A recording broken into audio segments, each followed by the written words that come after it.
Hey everyone, it's Mike. I'm here to finally do a walkthrough of my drum kit. As many people have been asking me, why do you have your kit set up like that? What was wrong with you? How many times you dropped on your head as a child? So I'm gonna go through everything, explain what I've got and why I use it the way that I use it. I'll do a separate video later on, later, when on how I do my recording. And yeah, so let's get started. First, some background information about my drum sets, just in general. I've been drumming for over 30 years now, and I've owned surprisingly few kits, actually. My first kit was a rental. It was a white 5-piece Torque drum set. I'm pretty sure the shells were made out of particle board and toilet paper. All due respect to the people at Torque, it wasn't really the best sounding kit, but to a 12-year-old who just wanted to play the drums, it was fantastic. And after playing that for about 4 or 5 months, my parents saw that I was actually serious, so they bought me a proper drum set. It was a Yamaha Power V 5-piece. It was black, which is very important. It helps you drum faster. And I had, the standard, crash cymbal, ride cymbal, hi-hat kind of stuff. And that kit lasted me for 10 years before I traded it in for the one that you see here. And this is a Yamaha Beach Custom Absolute from 2001. I ordered them in 2001. They didn't show up till 2002. But as far as I know, Yamaha has only made 3 runs of beach drums before they discontinued beach drums altogether. Not a smart decision on their part, but I'm not going to tell them how to run their business. This is, I believe, from the second run, which was in 2001. And they're all 6-ply shells except for the kick, which is an 8. And as far as I'm concerned, they're the greatest sounding thing ever. And I mean beach, not necessarily Yamaha. I got nothing bad to say about Yamaha, but I don't endorse them either. I will say Sonar makes a beach kit that sounds phenomenal. So, it's up to you what you use. But for me, Beechwood is what I need to really kind of feel and hear the drums at the same time, because I'm mostly deaf. And so I can't hear very much below 4 kilohertz. Below that, it's like Meshuggah is basically just drums and vocals to me, with the occasional really cool guitar solo. I have no idea what notes they're playing on the rhythm guitar or the bass. But I find with beach drums, there's enough projection in the room that when I hit my 18-inch floor tom, I can feel it and hear, which I don't get when I play a maple kit or even a birch kit or something. Not to knock those kinds of shells, because they sound great on recordings, but just for my own personal preference, beach has been my go-to. I think Gobinga sounds nice. I think Yamaha makes a good oak custom kit. I mean, I wouldn't complain about playing either of those, but this is my stuff. So we're gonna go through all the pieces now, and hopefully this is as exciting for you as it has been for me, which is to say, more so expensive than exciting. Yeah. This is the left side of my kit. So, starting with the snare drums, actually, I'm gonna back up a little bit here. This is my main snare drum. It is a 14x6 brass snare. It has a seam in it, in case anybody knows the difference between the different kind of brass snares. I had to learn all that myself. It is made locally here in Winnipeg by a guy that goes by the name Champagne Drums. I found it completely by accident. I actually bought it secondhand, and then just happened to meet the maker of the drum later that same day when I was buying some bass drum hoops for, I was turning my 18-inch floor tom into a kick. It was a weird phase. I don't want to get into it.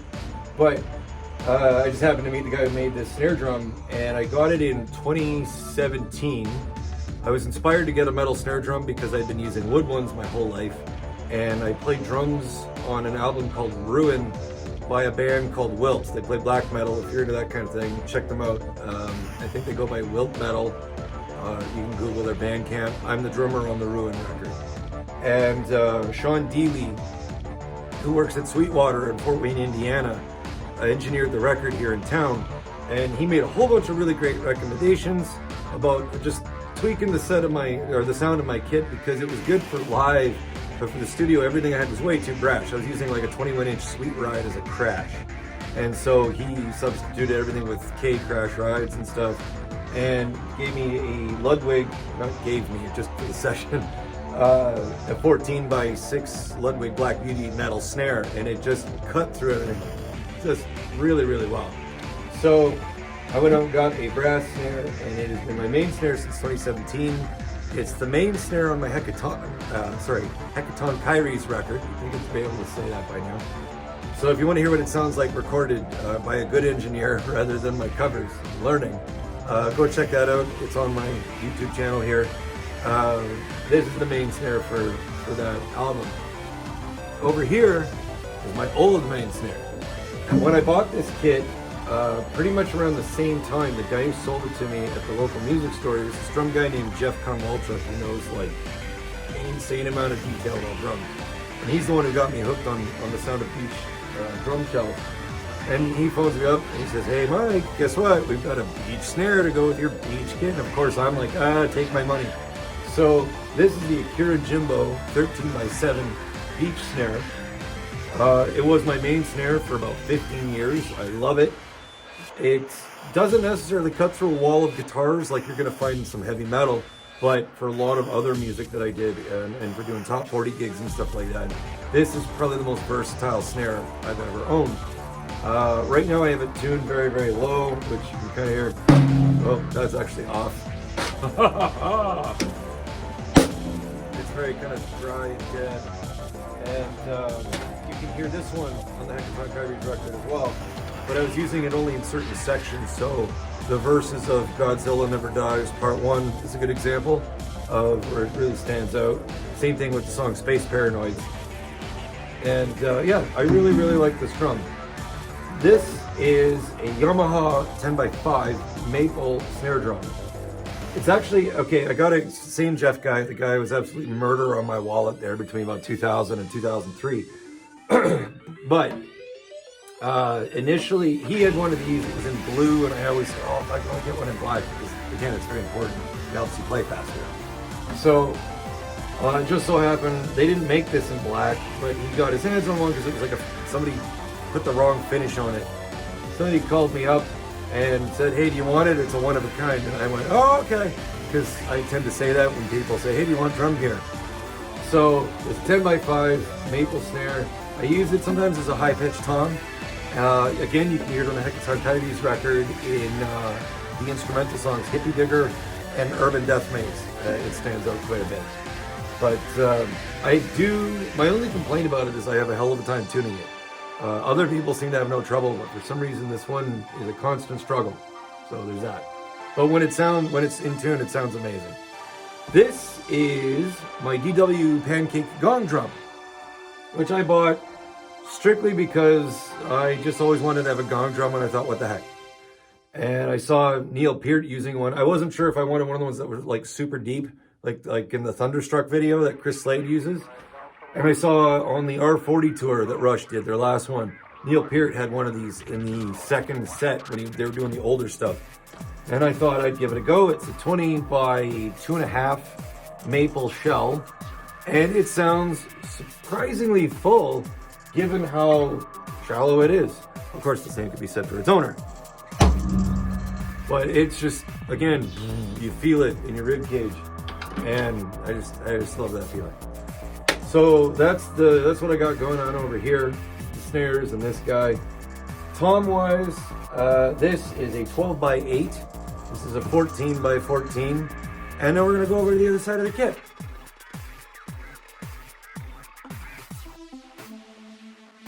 This is the other side of my kit. So, continue going, we had the 12, the 14, and then this is a 16 by 16 and an 18 by 16. Now, initially when I bought this, I was inspired by the drummer Jerome Dillon, who played for Nine Inch Nails on the Fragility Tour through 99 to 2000, and then the first part of the With Teeth Tour in 2005. And I went and saw Nine Inch Nails in June 6, 2000 in Vancouver.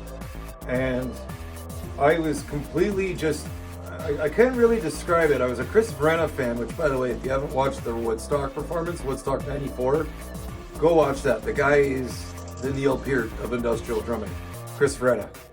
The guy that replaced Chris Vrenna was Jerome Dillon, and he had a much more kind of John Bonham approach, which, as it turns out, I also really loved, but it was very kind of at first, like I remember in the show being like, that's not what I'm used to. But then as the show went on, the guy completely won me over. And he had a rack tom, a floor tom on the left and 2 floor toms on the right, sort of like an expanded John Bonham setup. So I did the same thing, and I both am happy and regretful because, well, I have thoroughly enjoyed this setup. I wish I had more rack toms. I wish I'd ordered more drums because they stopped making them right after I got these. So anyways, so yeah, that's it. 12, 14, 16, 18. The kick is a standard 22 by 16. And it sounds like Zeus when you know, as I imagine Zeus would sound if you kicked Zeus in the stomach.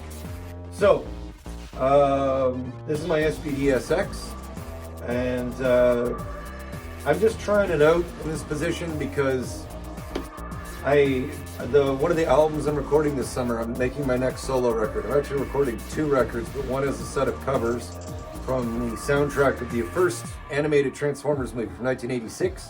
The score is by Vince DiCola, and the music is this crazy prog music, which I endorse it wholeheartedly. Go check it out.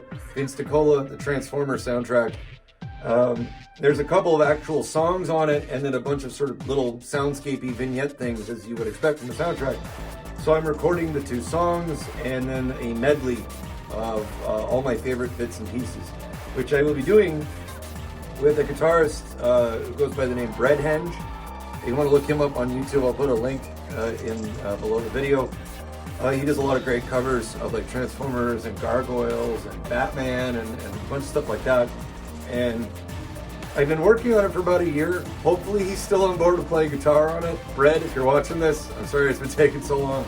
I didn't think Canada was going to fall into a recession. Anyway, so this summer I'm recording that plus my solo record, and this is here because of the drum parts on those records.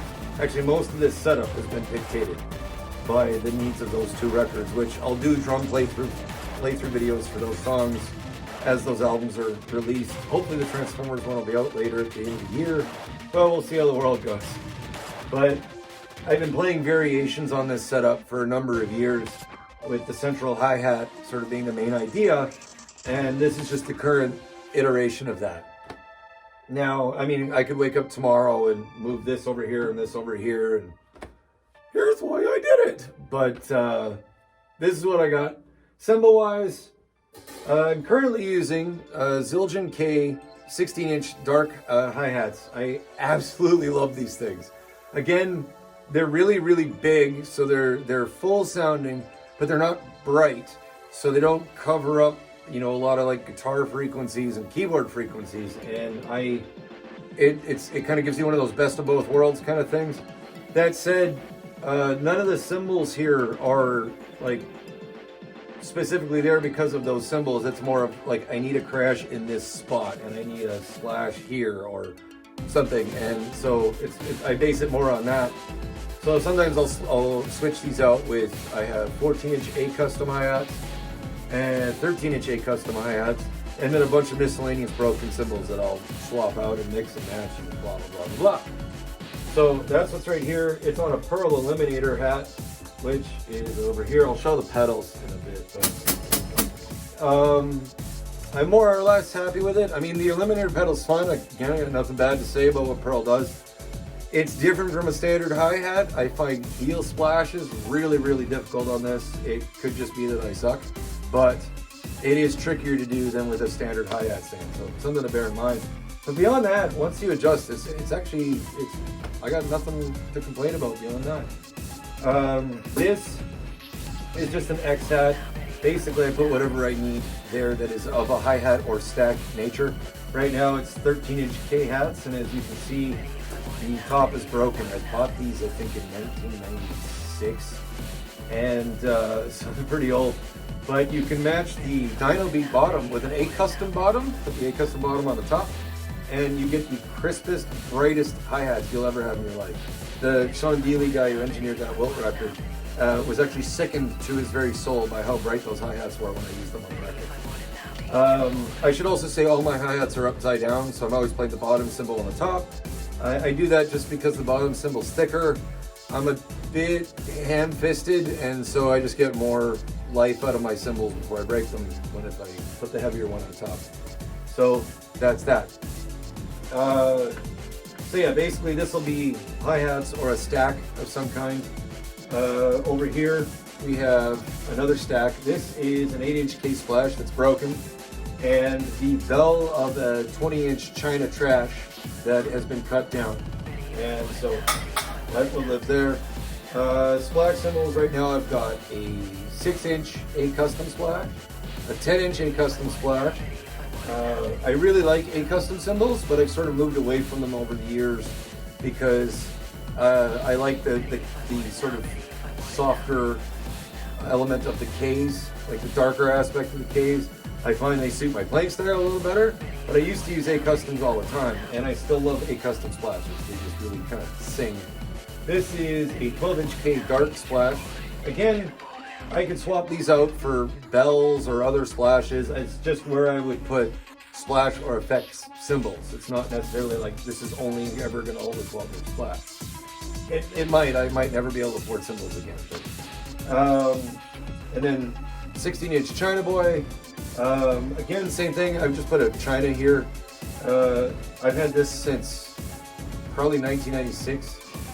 And this is a very broken custom Dark Crash K 18-inch. I do have new cymbals on the way. This is going to be a 19-inch custom Dark Crash. This is a Dark Crash Thin, which is also broken, and it will be replaced by an 18-inch K Crash Ride. And this is a 19-inch medium thin Crash, also broken, and it's going to be replaced by a 20-inch K Crash Ride. Over here, I have my 20-inch K Heavy Ride. That's my main ride. I've got 5 different rides that I switch around, and the K Heavy Ride is like, that's my go-to. That same with the Beach Shells. Beach Shells just sound like drums to me. The K Heavy Ride sounds like a ride cymbal to me. Like, it's just, it's because of Chris Whitten. If you listen to Dire Straits On the Night or Paul McCartney's Tripping the Life Fantastic, he's the drummer on both of those, and he is the one who got me completely hooked on Zildjian Ks. So it's his fault. Everything's his fault. This is actually my spare heavy ride. I bought this off of a friend of mine named Brett, and I keep my main one set aside for special occasions because it's really old. I bought it in 1993 with paper route money, and I've managed to keep it alive this long. It's been on every recording I've played on. It will be on the recordings I'm doing this summer. It's the main ride on the Transformers one, and I'm using it on some covers that I'm tracking for the solo record. Other rides I had, you'll see in some of the drum videos coming up. I've got a 20-inch Earth ride that I like a whole lot. I've got a 22-inch Dry Precision Ride K, which is going to be my main ride on my next solo record. And then I've got a Dry Complex 2 ride, which I sometimes use as a crash cymbal. And both those last two are 22 inches. 22-inch Dry Precision and a 22-inch Complex, blah, blah, blah. I probably should have dug them out, but I'm already sitting down and talking, so just take my word for it. I have them. And then this is a China cymbal. It's an 18-inch China Trash. I love the China Trash cymbals. They cut down into really, really cool bells and splashes as well, which I also have a pile of, which, you know what, I'm just gonna go get them.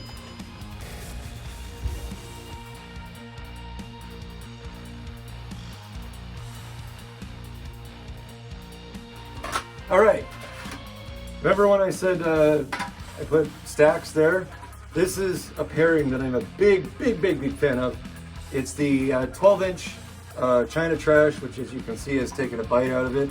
I'm pretty sure like a beaver or something got into my recording space. It's the only explanation. But I usually put that on the bottom, sort of like this. And then this is 11 3/4-inch cut down China Boy cymbal from, I think it was a 17-inch to begin with, but I broke it and I had it cut down, and it does make an awesome sounding stack. It's in some of the other drum covers I've done, and it's also on the Hecaton record. I use it almost like a second hi-hat in a bunch of spots. So if you want to hear what it sounds like on a record, you can check that out. Again, it's on my YouTube channel here. There's a playlist for it.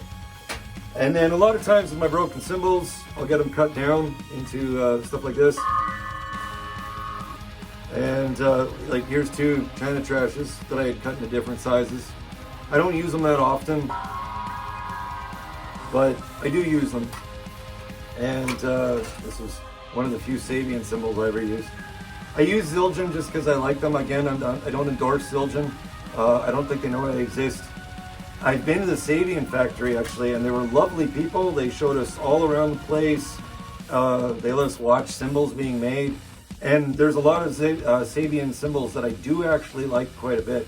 So I'm just saying, you know, don't limit yourself to one brand, I guess, unless they're paying you to do that. This used to be an A Custom. This is actually probably my go-to bell, which, if I can find a drumstick.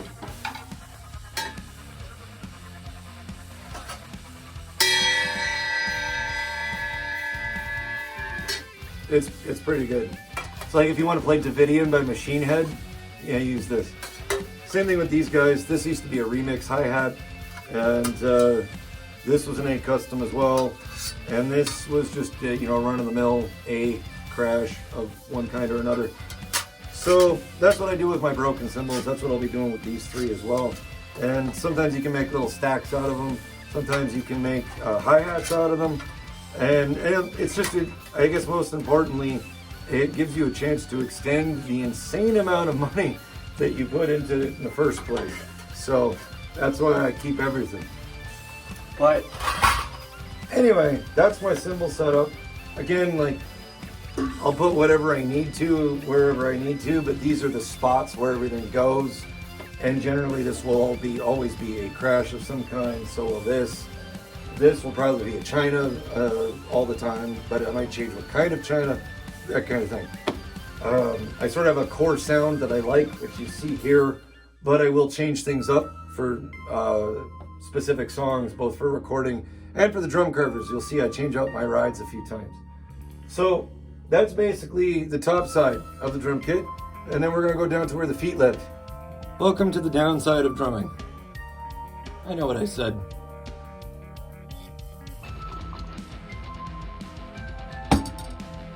Anyway, as you can see here, I've got kind of a Rick Allen sort of looking setup. I really actually like Rick Allen, so he is part of the reason I was doing this. But basically, what you've got here on the right is a Roland KT10 that goes into the SPD SX. You've got a double kick pedal Mapex that goes over to a side bass drum that I took from my backup kit. I have a Ludwig American Classic Birch that I bought as a side kit because way back when I got it, I was actually gigging enough to need two kits. I left one sort of at work because I had a steady Friday, Saturday night club gig that went on for like a year and a half. And then I had another one that I used for a bunch of one-offs or tours or whatever. So I'm currently using my Ludwig 20x18 kick as a secondary kick off to the side. It's green, so you can't play it as fast. Over here, you've got my main kick, the 22x16, Tama Iron Cobra with the, I can't see, I think it's Rolling Glide. Anyways, I have not vacuumed, as you can see, since yesterday when I tracked a bunch of drum covers. So I am ashamed. I just thought I'd draw attention to it right now. We can all move on together as a society. On the left side, I've got the other pedal for the Iron Cobra. This is the Pearl Eliminator pedal. This is another KT10, which you've seen in the Living Color Cult of Personality video. I use this for triggering the like tambourine parts and stuff like that. It goes up into the SPD SX.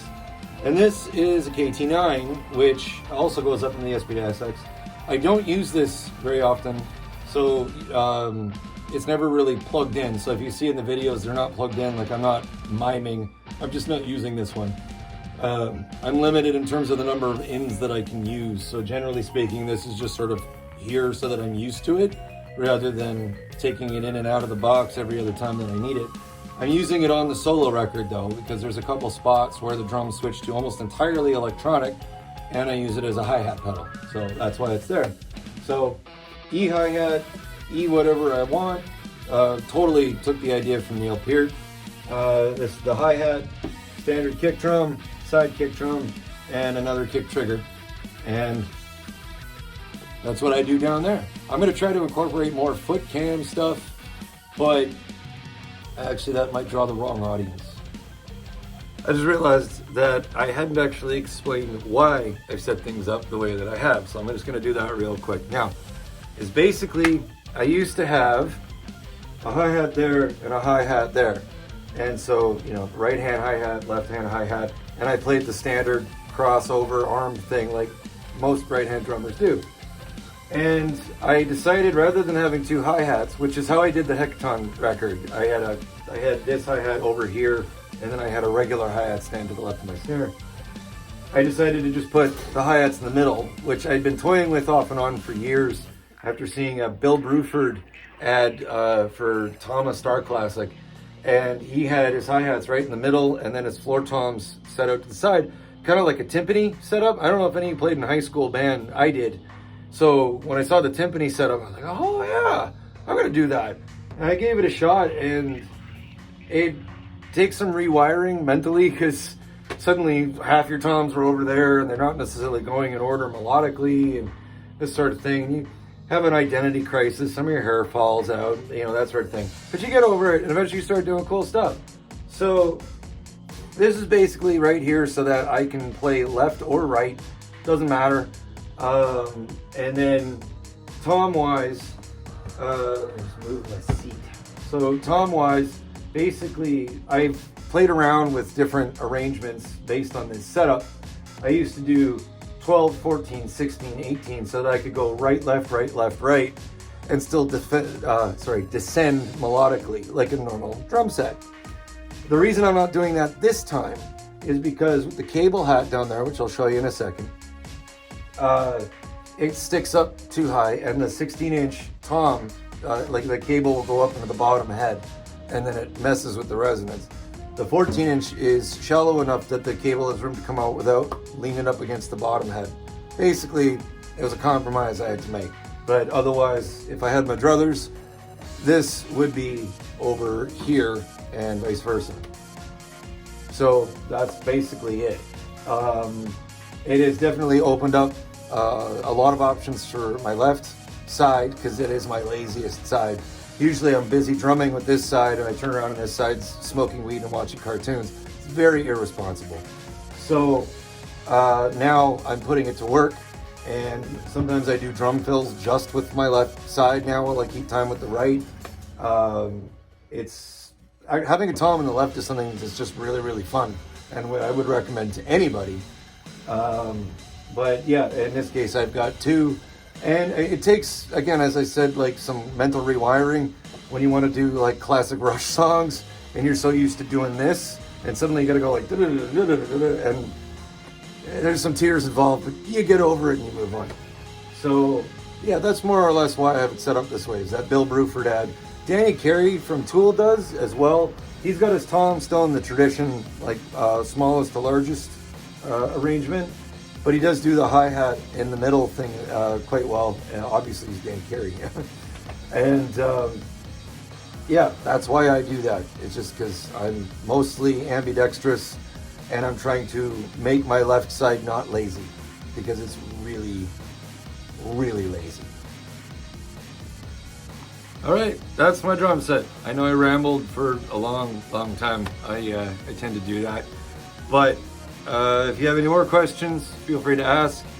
If anybody wants to do more drum collaborations, I'm always down to do that. I've done two so far, one with Chris Bates, which was a lot of fun, and one with Michael Jade, which comes out in a couple days, which is also a lot of fun. And so I'm down to do that. I just want to say thanks to everyone who's subscribed so far, and tell all your friends, because I'm having a blast doing this. Everyone's been really, really cool. Matt at Drumman 190 promoted one of my covers, and I got a bunch of attention from that, which I'm really grateful for, Matt. So thank you. Same with everyone else who's been commenting not regularly. I'm paying attention, and I appreciate it. I really, really do. And it's been very exciting watching all of you and all the things that all of you are doing, and a lot of ideas that you have on ways of doing things, or even just like song covers and stuff. It's been very inspirational to me. So thank you for that as well. I'm just gonna keep going with drum covers. When my next 2 records are ready, I'll be happy to share them with all of you. In the meantime, you can check out my older stuff. And yeah, I'm having a blast, and I'm really happy to have all of you along with. So thanks.